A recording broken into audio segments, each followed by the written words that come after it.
Everyone, welcome back to Manu teachers channel. So ఇవాల్టి వీడియోలో 4th unit అనేది కంటిన్యూ చేస్తున్నాము of school organisation and management subject. BEd వాళ్ళకి సంబంధించిన సబ్జెక్ట్ ఇది. సో ఇది లాస్ట్ క్లాస్ యొక్క కంటిన్యూయేషన్. చూడలేదంటే కనుక ఫస్ట్ లాస్ట్ క్లాస్ చూసిన తర్వాత దీన్ని కంటిన్యూ చేయండి. సో ఇవాల్టి క్లాస్లో ప్రాక్టీసెస్ ఇన్ టీచర్ ఎడ్యుకేషన్ గురించి చూస్తున్నాము. And as you know, school organisation and management subject యొక్క మిగిలిన 3 యూనిట్స్ అనేటివి ఆల్రెడీ అప్లోడ్ అయి ఉన్నాయి. ప్రతి ఒక్క యూనిట్కి సపరేట్ ప్లేలిస్ట్ అనేది ఉంటుంది. ఒకసారి ఛానల్ని విజిట్ చేసి చూడండి, లేదా ఇన్ఫర్మేషన్ బటన్లో ప్లేలిస్ట్ అనేది ఇచ్చేస్తాము, అక్కడ నుంచి అన్న చూసేయచ్చు. సో 4th యూనిట్ నడుస్తుంది కాబట్టి వీడియో ఎండింగ్లో స్క్రీన్ మీద 4th యూనిట్ ప్లేలిస్ట్ కూడా మీకు కనిపిస్తుంది. అండ్ క్లాస్ స్టార్ట్ చేసే ముందు కొత్తగా ఛానల్ని విజిట్ చేసిన వాళ్ళు సబ్స్క్రైబ్ చేసేసుకోండి. మంచి మంచి వీడియోస్ అనేవి వస్తూనే ఉంటాయి. సో ఏ వీడియో కూడా మిస్ కాకుండా చూడాలంటే కనుక సబ్స్క్రైబ్ చేసేసుకొని పక్కనే ఉన్న బెల్ ఐకాన్ని ప్రెస్ చేయండి. So coming to the class. Practice in teacher education.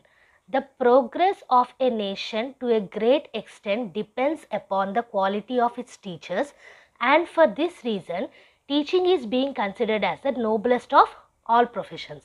So మనకు ఆల్రెడీ తెలుసు, ఒక కంట్రీ డెవలప్ అవ్వాలంటే అక్కడ క్వాలిటీ టీచర్స్ అనేవాళ్ళు ఉండాలి.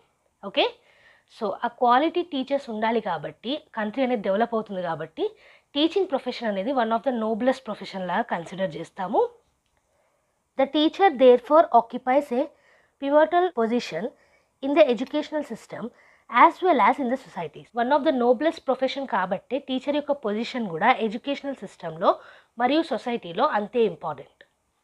But teaching is not a mechanical process. Teaching అనేది, బోధించడం అనేది ఒక మెకానికల్ ప్రాసెస్ అయితే కాదు కదా. It is an integrate, exacting and very challenging one. So ఒక కాంప్లెక్స్ అన్నమాట. మనము బాధ్యత అనేది ఎంత ఎక్కువగా ఉంటుంది చెప్పండి టీచర్స్కి.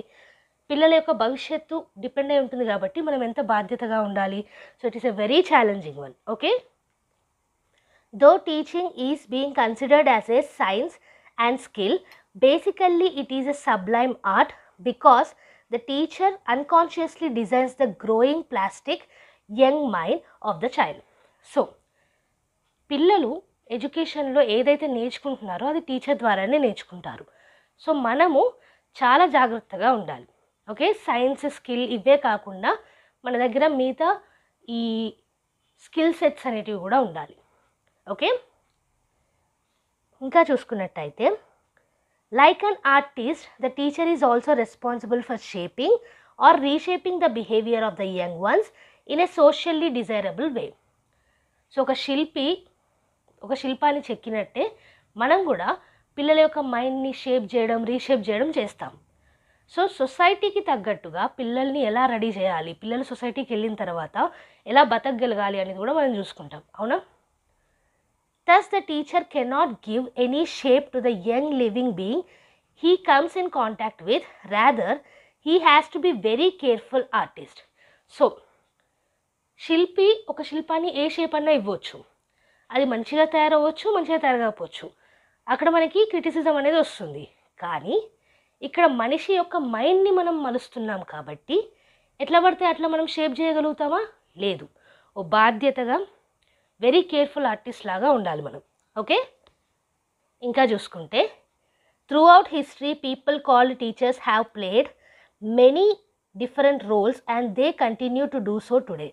సో హిస్టరీలో చూసుకున్నట్టయినా సరే గురువులుగా, టీచర్స్గా చాలా మంచి రోల్ అనేది మనం ప్లే చేసాం as teachers. Okay, but today's world is passing through rapid changes and great advancements.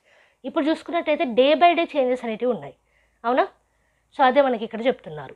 In such a climate even education system cannot resist change. So day by day society change అయినప్పుడు education system కూడా change అవుతూ వస్తుంది. As a result the imperatives of new times, new demands and new visions assign more challenging role and responsibility to the teacher. So ఇప్పుడు జరిగేటువంటి ఈ changes ఏవైతే ఉన్నాయో దానివల్ల ఇంకెక్కువగా కొత్త కొత్త డిమాండ్స్ అనేటివి, కొత్త కొత్త టైమ్స్ అనేటివి, కొత్త కొత్త విజన్స్ అనేటివి వస్తున్నాయి. సో ఇంకెక్కువగా ఛాలెంజింగ్ రోల్ అండ్ రెస్పాన్సిబిలిటీ అనేది టీచర్కి ఉంటుంది. Nowadays advanced technology has effectively revolutionised human society. So మనకి అడ్వాన్స్డ్ టెక్నాలజీ అనేది ఉంది. ఫర్ సపోజ్ పేరెంటింగ్ తీసుకోండి. ఈ సోషల్ మీడియా, ఫోన్స్ ఇవన్నీ లేనప్పుడు పేరెంటింగ్ ఒక లెక్క. ఇప్పుడు సోషల్ మీడియాలో ఉంటూనే పిల్లల్ని ఎలా పెంచాలి అనేది ఇంకొక ఛాలెంజింగ్. అవునా? అలాగే టీచింగ్‌లో గూడా అడ్వాన్స్డ్ టెక్నాలజీ అనేది ఇప్పుడు చాలా వరకు హ్యూమన్ సొసైటీలో నాటుకుపోయింది కాబట్టి ఇది వన్ ఆఫ్ ద ఛాలెంజే అవుతుంది టీచర్స్‌కి. సోషల్ మీడియాని వాడకం ప్రకారం ఉంటుంది. If you use it for good, it is good. An expected byproduct of this revolution has been the emergence of a generation of children weaned on multidimensional interactive media sources, a generation whose understanding and expectations of the world differ profoundly from that of the generations preceding them. So, ఇప్పుడు చూసుకున్నట్టయితే social media లేనప్పుడు చాలామందికి చాలా విషయాలు తెలిసేవి కావు వరల్డ్లో. కానీ ఇప్పుడు మల్టీ డైమెన్షనల్ ఇంటరాక్షన్స్ అనేటివి ఉంటున్నాయి మీడియా సోర్సెస్ ద్వారా. అవునా? అండ్ అలాగే ఒకప్పుడు అండర్స్టాండింగ్ వేరే ఉండేది, ఇప్పుడు అండర్స్టాండింగ్ వేరే ఉంటుంది. ఒకప్పుడు ఎక్స్పెక్టేషన్స్ వేరే ఉండేటివి, ఇప్పుడు ఎక్స్పెక్టేషన్స్ అనేటివి వేరే ఉంటున్నాయి. If we are to give these children the education necessary to succeed in our technologically intense global future, then a new form of educational practice that builds on children's native learning abilities and technological competence must replace our existing methods. So ఇప్పుడున్న challenging వరల్డ్లో పిల్లల్ని ready చేయాలనుకుంటే మనకున్న existing methods అనేటివి సరిపోవు. ఎందుకంటే technology అనేది advance అవుతుంది, రోజు రోజుకి పెరుగుతూ ఉంటుంది. సో దాంట్లో పిల్లలు ఇమడాలంటే కనుక మనం కూడా ఆ టెక్నాలజీకి సంబంధించిన అంత లెవెల్లో ఉన్న ఎడ్యుకేషన్ అనేది రీప్లేస్ చేయాలి, అంత లెవెల్లో ఉన్న ఎడ్యుకేషన్ మెథడ్స్ అనేటివి తీసుకురావాలి. ఓకే?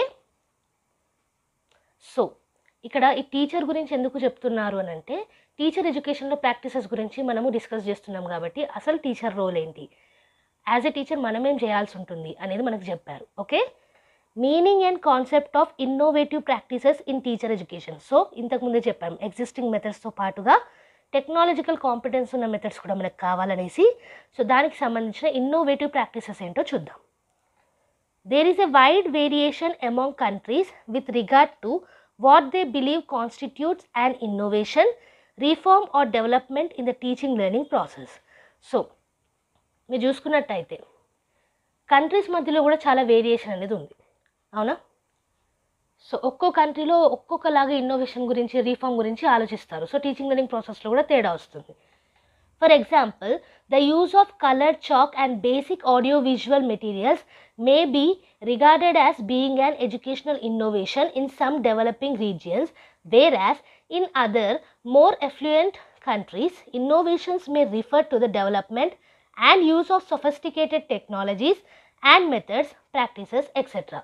సో కొన్ని కంట్రీస్లో, డెవలపింగ్ కంట్రీస్లో కలర్ చాక్ యూజ్ చేయడము, ఆడియో విజువల్ మెటీరియల్స్ యూజ్ చేయడము, వీటిని అడ్వాన్స్ ఇన్నోవేషన్ మెథడ్స్ లాగా తీసుకోవచ్చు. ఇంకొన్ని అడ్వాన్స్డ్ కంట్రీస్లో ఏంటి, డిఫరెంట్ టెక్నాలజికల్ ఇన్నోవేషన్స్ని యూజ్ చేయడము, సో మెథడ్స్ అండ్ ప్రాక్టీసెస్ డిఫరెంట్గా ఉండడము, ఇలాంటివి వాళ్ళు అడ్వాన్స్డ్ మెథడ్ లాగా తీసుకోవచ్చు. సో కంట్రీకి డిఫరెంట్గా ఉండొచ్చు. In our country also this electronic technology has dramatically penetrated into every area of our society and every aspect of our social and cultural lives. మీరు చూసుకున్నట్టయితే ఇప్పుడున్న వరల్డ్లో మీరు యూట్యూబ్లో క్లాసెస్ అనేటివి చూస్తున్నారు. సో టెక్నాలజీ అనేది చాలా వరకు పెరిగిపోయింది. సో మన కంట్రీలో కూడా ఇది ప్రభావం అనేది చూపిస్తుంది. Today's children have grown up with remote controls and they spend more time in computers, internet, playing video games, etc. than reading books. So ఇప్పుడు మీరు చూసుకున్నట్టయితే రిమోట్ కంట్రోల్స్ కార్స్ అనేటివి, లేకపోతే రిమోట్ కంట్రోల్ మెకానిక్స్ అనేటివి, లేదా phones, computers, internet, video games ఆడడం, ఇలా పిల్లలు పెరుగుతున్నారు రీడింగ్ బుక్స్ కంటే. అవునా? Some innovative practices in teacher education చూద్దాము దీనికి సంబంధించి. Following are some of the innovative ideas that need to be focus. So ఈ కింద ఇచ్చిన కొన్ని ఇన్నోవేటివ్ ఐడియాస్ అనేటివి ఇప్పుడు ఫోకస్ చేయాల్సి ఉంటుంది. అందులో ఫస్ట్ది ఏంటంటే team teaching, cooperative or collaborative learning process. Okay, దాని గురించి బ్రీఫ్గా చూద్దాము. Where teacher and students have to work under so many constraints, then the practice of team teaching or cooperative or collaborative teaching is always a good option. So ఇక్కడ ఏంటంటే చాలా constraints అనేటివి మనకు ఉన్నాయి ఇన్ టీచింగ్ ప్రాక్టీస్. సో అక్కడ మనకి team teaching కానివ్వండి, cooperative collaborative teaching కానివ్వండి ఎక్కువగా ఉపయోగపడుతుంది. Team teaching or cooperative learning process is a teamwork where members support and rely on each other to achieve and agreed upon goal. So ఏదైతే మీరు సాధించాలనుకుంటున్నారో, ఏ objective మీరు సాధించాలనుకుంటున్నారో దానికి టువర్డ్స్గా టీమ్ టీచింగ్ను కోఆపరేటివ్ లెర్నింగ్ ప్రాసెస్ అనేది ఎలా work అవుతుంది అని అంటే, టీచర్స్ స్టూడెంట్స్ ఒకరికొకరు టీమ్ వర్క్లో. Okay, cooperative learning is a successful teaching strategy in which small teams, each with students of different levels of ability, use a variety of learning activities to improve their understanding of a subject. So ఒక సబ్జెక్ట్ని అర్థం చేసుకోవడానికి cooperative learning అంటే ఏంటి, కొంత small groups అనేటివి create చేస్తారు, అన్ని లెవెల్స్ ఆఫ్ ఎబిలిటీ స్టూడెంట్స్ ఉండేలాగా చూసుకుంటారు. సో అలా చూసుకొని వాళ్ళంతటా వాళ్ళే ఒకరికొకరు కోఆపరేటివ్ చేసుకుంటూ లెర్నింగ్ అనేది జరుగుతుందన్నమాట. మనం అక్కడ యాజ్ ఎ టీచర్స్ ఫెసిలిటేట్ చేయాల్సి ఉంటుంది. Each member of a team is responsible not only for learning what is taught but also for helping teammates learn, thus creating an atmosphere of achievement. So ప్రతి ఒక్క student ఈ గ్రూప్లో అసలు ఏది మనకి teach చేస్తున్నారు అనేదే కాకుండా ఆ టీచ్ చేసిన దాన్ని ఇతరులకి, వాళ్ళ గ్రూప్లో ఉన్న మిగతా వాళ్ళకి అర్థమయ్యేలా చేయాలి. అండ్ అలాగే ఒకరికొకరు హెల్ప్ చేసుకోవాలి. దాని ద్వారా ఏంటంటే ఒక క్రియేటివిటీ అనేది, ఒక అచీవ్మెంట్ అనేది, ఒక అట్మాస్ఫియర్ అనేది క్రియేట్ అవుతుంది. Students work through the assignment until all group members successfully understand and complete it. So అన్ని లెవెల్స్ ఆఫ్ ఎబిలిటీ స్టూడెంట్స్ ఉంటారు కదా గ్రూప్లో, ఒకరికి అర్థమైంది ఒకరికి అర్థం కాలే ప్రాజెక్ట్ వర్క్ అనేది, ఓకే, లేదా అసైన్మెంట్ అనేది, అప్పుడు ఆ గ్రూప్లో అది కంప్లీట్ అయినట్టు కాదు. ఈచ్ అండ్ ఎవ్రీ పర్సన్కి అసైన్మెంట్ అర్థం కావాలి, అప్పుడే అది కంప్లీట్ అయినట్టు. సో ఇక టీమ్ వర్క్ అనేది పెరుగుతుంది. ఓకే, సో నెక్స్ట్ చూసుకున్నట్టయితే reflective teaching and reflective teacher education. Reflection on one's own work is a key component of being a professional and is essential to teacher education. So teacher ఎడ్యుకేషన్కి కూడా as a teacher మన work మీద మనం reflect అవుతూ ఉండాలి. Okay, అది చాలా important ప్రొఫెషనల్గా. Teachers must examine there belief, assumptions and biases regarding teaching and learning and determine how these beliefs influence class room practice. So మనం ఏదైతే నమ్ముతున్నామో యాజ్ టీచర్, మన అజంప్షన్స్ ఏంటి, మన బయాసెస్ ఏంటి, ఇవన్నీ కూడా టీచింగ్ని ఇన్ఫ్లుయెన్స్ చేస్తాయి. ఓకే, సో మనం కేర్ఫుల్గా ఉండాలి మన బిలీఫ్స్ తోటి. ఇంకా చూసుకుంటే reflection is a natural process that facilitates the development of future action from the contemplation of past and current behaviour. So reflection వల్ల మనం పాస్ట్లో ఏం చేసాము, కరెంట్ బిహేవియర్ ఎలా ఉంది, ఇవన్నిటి మీద మనం రిఫ్లెక్ట్ అయ్యి మనకి మన డెవలప్మెంట్కి హెల్ప్ చేసుకోవచ్చు. Reflection refers to the ongoing process of critically examining and refining practice, taking into careful consideration the personal, pedagogical, societal and ethical context associated with schools, classrooms and the multiple roles of teachers. So reflection అనేది అంటే మనం reflect అవ్వడం, ఎలా teach చేస్తున్నాం, correct teach చేస్తున్నామా లేదా, పిల్లలకు అర్థమవుతుందా లేదా, ఇవన్నింటినీ రిఫ్లెక్షన్ కిందకే తీసుకుంటాము. సో వీటి ద్వారా మనల్ని మనం డెవలప్ చేసుకోవచ్చు. సో పర్సనల్గా, పెడగాజికల్గా, సొసైటల్గా, ఎథికల్ కాంటెక్స్లో ఈ రిఫ్లెక్షన్ అనేది ఉండాలి. స్కూల్స్, క్లాస్ రూమ్స్లో మనం ఎలా మన మల్టిపుల్ రోల్స్ అనేటివి చేస్తున్నాము అనే దాని మీద ఉండాలి. అలాగే క్రిటికల్ అనాలిసిస్ కూడా ఉండాలి. ఓకే, అప్పుడే మనల్ని మనం రిఫైన్ చేసుకోగలుగుతాం. నెక్స్ట్ చూసుకున్నట్టయితే constructivism and teacher education. The concept of constructivism has evolved from cognitive psychology. మనకు తెలుసు కాగ్నిటివ్ సైకాలజీ నుంచి కన్స్ట్రక్టివిజం అనేది వచ్చింది. Constructivist paradigm is based on the contributions of Piaget, Vygotsky, Garner, Dewey, Tolman and many others. So constructivism గురించి చాలామంది చెప్పారు. So Piaget గారు కానివ్వండి, వైగాట్స్కీ గారు కానివ్వండి, గార్నర్ గారు కానివ్వండి, డ్యూయి, టోల్మన్ గారు, ఇంకే చాలామంది మనకి ఇవ్వడం జరిగింది. ఇవన్నీ కూడా మీరు సైకాలజీలో నేర్చుకునే ఉంటారు. Thus, it is a synthesis of many dominant perspectives on learning. So ఈ కన్స్ట్రక్టివిజం అనేది డిఫరెంట్ పర్స్పెక్టివ్స్ తోటి మనం నేర్చుకున్నాం.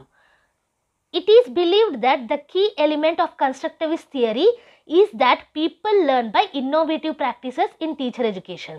సో డిఫరెంట్ కొత్త ప్రాక్టీసెస్ ద్వారా నేర్చుకోవడం అనేది కన్స్ట్రక్టివిజం యొక్క key element. Okay, An overview, Manisha Das, Volume 1, Issue 4, May 2015-17, actively constructing their own knowledge, comparing new knowledge with their previous understanding and using all these to come to a new understanding. So, according to this overview, Manisha Das, Volume 1, Issue 4, ఈ ఓవర్వ్యూలో మీరు చూసుకున్నట్టయితే knowledge అనేది మన యొక్క previous knowledge నుంచి కొత్త నాలెడ్జ్ని link చేస్తూ నేర్చుకునేది అనేసి అంటున్నారు. Okay, constructivist learning is based on students' active participation in the problem solving and critical thinking regarding a learning activity. So ఒక లెర్నింగ్ యాక్టివిటీలో పిల్లల యొక్క ప్రాబ్లమ్ సాల్వింగ్ ఎలా ఉంది, క్రిటికల్ థింకింగ్ ఎలా ఉంది అనేది బేస్ అయి ఉంటుంది వాళ్ళ లెర్నింగ్కి అనేసి అంటున్నారు. Students construct their own knowledge by testing ideas and approaches on their prior knowledge and experience, applying them to new situations and integrating new knowledge gained with pre-existing intellectual constructs. So మనకు already తెలుసు constructivism అంటే ఏంటి, already existing knowledge నుంచి కొత్త knowledge link చేస్తూ కొత్త సిచ్యువేషన్స్కి apply చేస్తూ నేర్చుకునేది. Okay, the teacher is a facilitator or a coach who guides the students' critical thinking, analysis and synthesis abilities throughout the learning process. So construct చేసుకుంటారు పిల్లలు వాళ్ళంతటా వాళ్ళే నాలెడ్జ్ అనేది.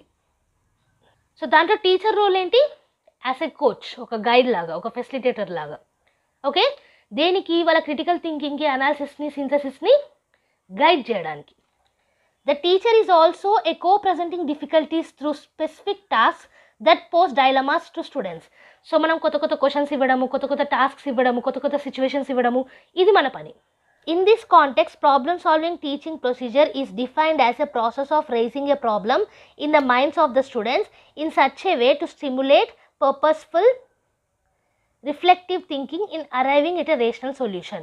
సో ఇక్కడ ఏమంటున్నారు, మనకి ఈ సిచ్యువేషన్లో, ఈ కాంటెక్స్ట్లో ప్రాబ్లమ్ సాల్వింగ్ అనేది పిల్లలు నేర్చుకుంటారు. ఎలా, మనం ఇచ్చే ప్రాబ్లమ్స్ ద్వారా. మనం ఒక ప్రాబ్లమ్ని రేస్ చేస్తే పిల్లల మైండ్ అసలు ఆ ప్రాబ్లమ్ని ఎలా మనం సాల్వ్ చేయాలి, దాని పర్పస్ ఏంటి, ఓకే, సో దాని ద్వారా రిఫ్లెక్టివ్ థింకింగ్ అనేది వచ్చి ఒక రేషనల్ సొల్యూషన్కి వస్తారనమాట. ఓకే, సో ఇక్కడ as teachers we have to be like a guide or facilitator and కొత్త కొత్త సిచ్యువేషన్స్ కానివ్వండి, ప్రాబ్లమ్స్ కానివ్వండి ఇచ్చేలా ఉండాలి. ఓకే, నెక్స్ట్ చూసుకున్నట్టయితే soft skills and teacher education. Development of human capital is an important asset since it drives the development of a nation. So human క్యాపిటల్ని develop చేయడం అనేది చాలా ఇంపార్టెంట్. ఎందుకు అని అంటే నేషన్ కూడా డెవలప్ అవుతుంది. Quality human capital comes from quality education process through careful designed and well planned education system. మరి హ్యూమన్ క్యాపిటల్ని మనం ఎలా క్వాలిటీగా ఉంచవచ్చు అని అంటే అది ఎక్కడి నుంచి వస్తుంది, వెల్ ప్లాన్డ్ ఎడ్యుకేషన్ సిస్టమ్స్ నుంచే వస్తుంది. ఓకే, క్వాలిటీ ఎడ్యుకేషన్ ప్రాసెస్ అనేది ఉంటే క్వాలిటీ హ్యూమన్ క్యాపిటల్ని ప్రొడ్యూస్ చేయొచ్చు, which develops the nation. Soft skills are personal attributes that enhance an individual's interactions, job performance, and career prospects, and hard skills, which tend to be specific to a certain type of task or activity. So, okay, hard skills అనేటివి మనము నేర్చుకుంటున్నాం.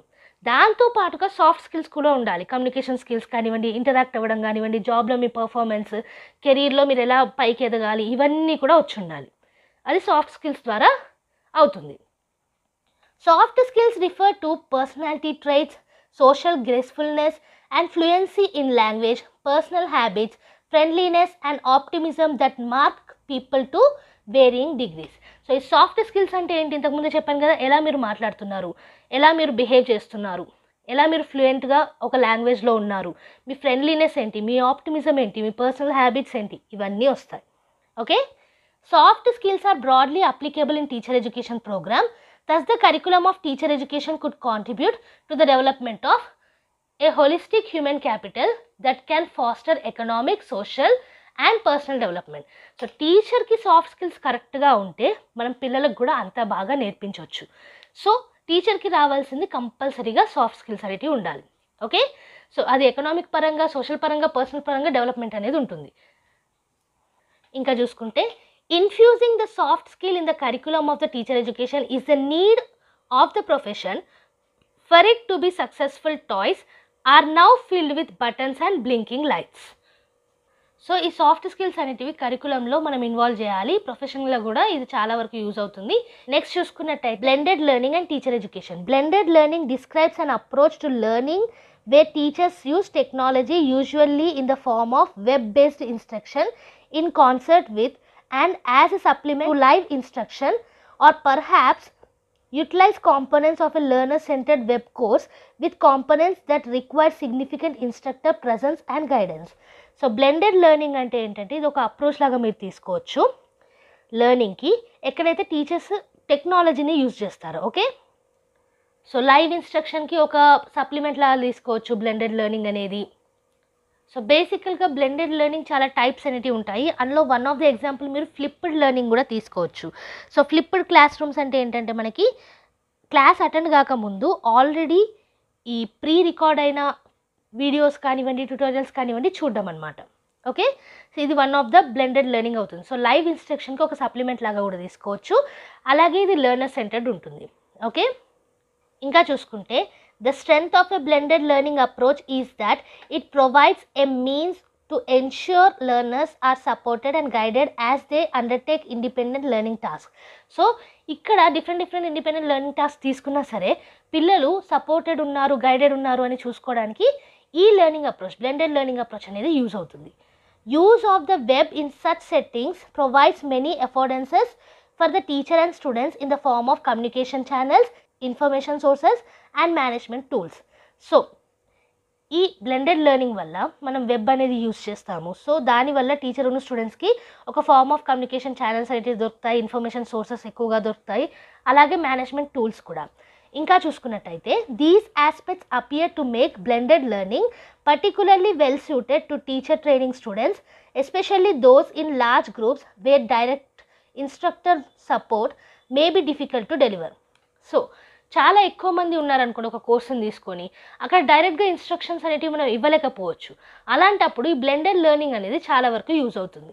Blended learning commonly describes learning that combines traditional teaching and learning approaches with information and communication technology.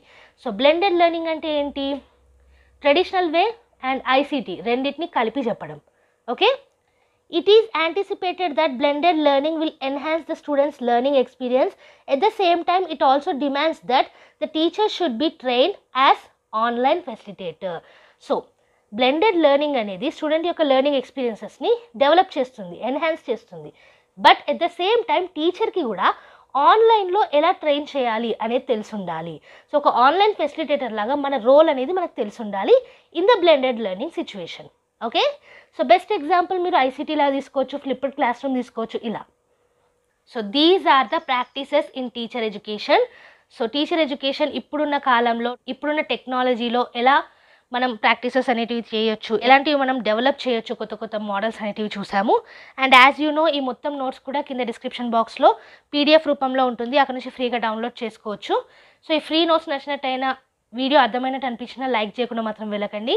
ఛానల్ని కొత్తగా visit చేసిన వాళ్ళు subscribe చేసేసుకోండి. మన ఛానల్లో every Tuesday and Friday regular videos అనేవి అప్లోడ్ చేస్తాము. బోనస్ వీడియోస్ ఎప్పుడన్నా రావచ్చు. సో ఏ వీడియో కూడా మీరు మిస్ కాకుండా చూడాలంటే కనుక మీరు చేయాల్సిందల్లా సబ్స్క్రైబ్ చేసేసుకొని పక్కనే ఉన్న బెల్ ఐకాన్ని ప్రెస్ చేయడం. అండ్ నెక్స్ట్ వీడియో తోటి మళ్ళీ కలుద్దాం. అంతవరకు eat, sleep, learn and repeat. And thank you for watching. Bye bye.